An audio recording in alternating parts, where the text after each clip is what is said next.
नमस्कार।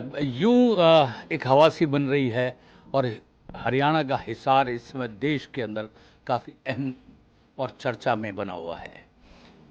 यहाँ से मुकाबला हो रहा है सावित्री जिंदल, जो एक तरीके से कहें तो भाजपा की ही थी। उनके बेटे भी नवीन जिंदल भाजपा के सांसद हैं और इस बार भारतीय जनता पार्टी ने सावित्री जिंदल की जगह टिकट दिया है कमल गुप्ता जी को। कमल गुप्ता किस तरीके से अपने दांव खेल रहे हैं, क्या गणित बिठा रखी है, किस तरीके से बगावतियों को कंट्रोल करना है, और जो एक कांग्रेस की तरफ से एंटी इनकम्बेंसिव की बात की जा रही है उसको किस तरीके से ठंडे छींटे देके खत्म करना है, ये उन्हीं से सुनते हैं, उन्हीं की जुबानी से सुनते हैं। उनको क्या लगता है कि कमल गुप्ता जी किस तरीके से इस चुनाव को लड़ रहे हैं। बोलिए, आपका बहुत बहुत स्वागत है। नमस्कार। आपका भी अभिनंदन है, अभिवादन है। बोलिए। हरियाणा में क्या लगता है आपको कमल जी, क्योंकि आपकी सीट ने पूरे देश को गर्म कर दिया। नहीं, गर्म वाली कोई बात नहीं है। इस सीट पर हम चुनाव लड़ रहे हैं, पिछली 2 दफ़ा भी हमने लड़ा है और हमने कांग्रेस को बुरी तरीके से हराया है। कांग्रेस का अनेक वर्षों से यहाँ की सीट पर राज था, एक परिवार का भी यहाँ पर राज था, लेकिन 2014 में हमने सबको, भारतीय जनता पार्टी के सभी कार्यकर्ताओं की बदौलत उनको हमने डिफीट दी और हमने 10 साल में हिसार में इतने काम करवा दिए कि 10 साल वर्सेस पिछले 60 साल, 10 साल के अगर मैं काम गिनाऊंगा तो 50 साल में वो 2 काम भी गिना नहीं पाएंगे, भले ही परिवार कितना बड़ा हो। और जो आपने कहा कि उनकी जगह उनकी टिकट काट कर मुझे दी है, मेरे को इसमें थोड़ा सा ऑब्जेक्शन है।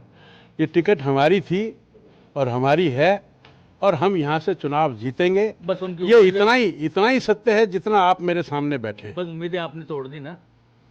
नहीं, उनकी उम्मीदें वो तो पार्टी की बात है। पार्टी देखती है कि कार्यकर्ता कितने सालों से लगा हुआ है और कितने काम किए हैं, किस समर्पण के साथ लगा हुआ है, कौन जीतने वाला है, सब चीज़ें देखते हैं ना। पार्टी नेतृत्व जो भी फैसला लेती है वो ठीक लेती है। और मैं तो आपके माध्यम से ये भी कहना चाहता हूँ कि आप लोग पार्टी में आए।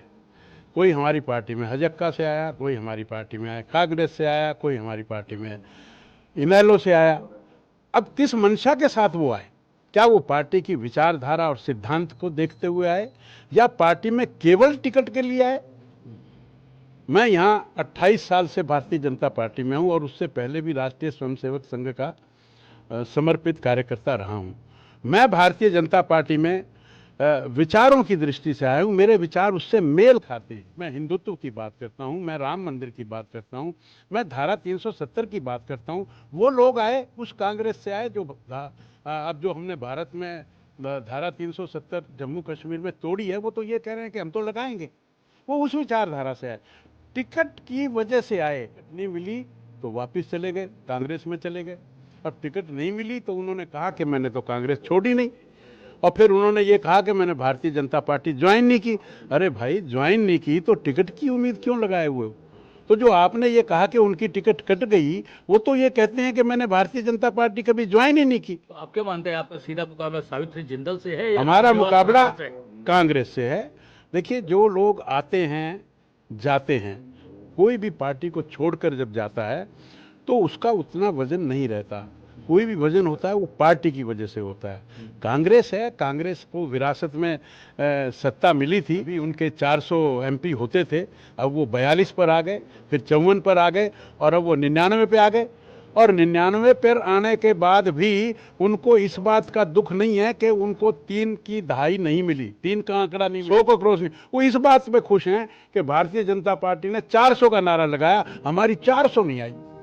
अरे भाई, उनकी 99 और प्लस इंडिया गठबंधन, उस सब को मिलाकर भी 230 बनी और भारतीय जनता पार्टी ने अकेले 243 ली। इस बात का उनको तो इस बात की खुशी है कि हमने एक नारा 400 का दिया, क्यों ना दे।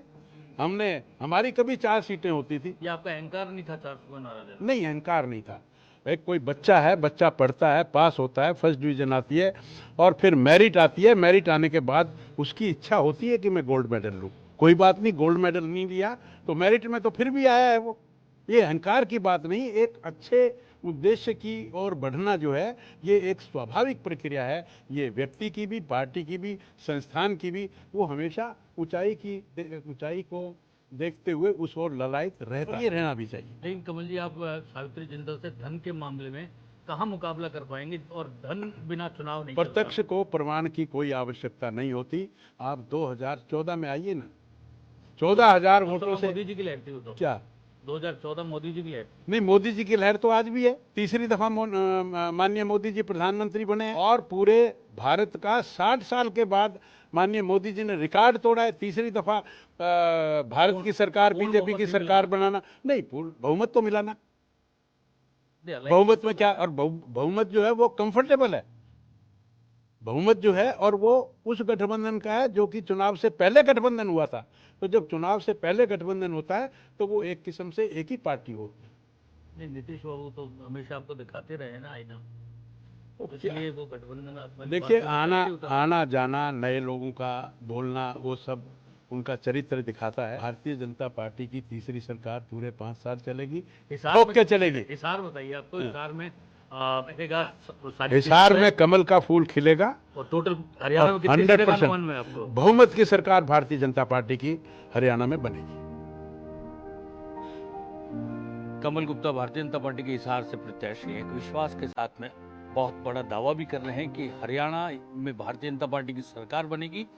हिसार में जो इतिहास है वो फिर लिखा जाएगा। देखते हैं आने वाले दिन में। 5 अक्टूबर का इंतजार है। वोट किस तरीके से, किस हवा के साथ जाते हैं, उस पर सारी चीज़ें निर्भर करती है, और भारतीय जनता पार्टी किस तरीके से वोटर को बूथ तक लेकर आ सकती है, उस पर काफ़ी परिणाम निर्भर करेगा। आप बने रहिए हमारे साथ। हम आपको हरियाणा चुनाव का ग्राउंड रिपोर्ट से अपडेट कराते रहेंगे। तब तक के लिए दीजिए मुझे इजाज़त।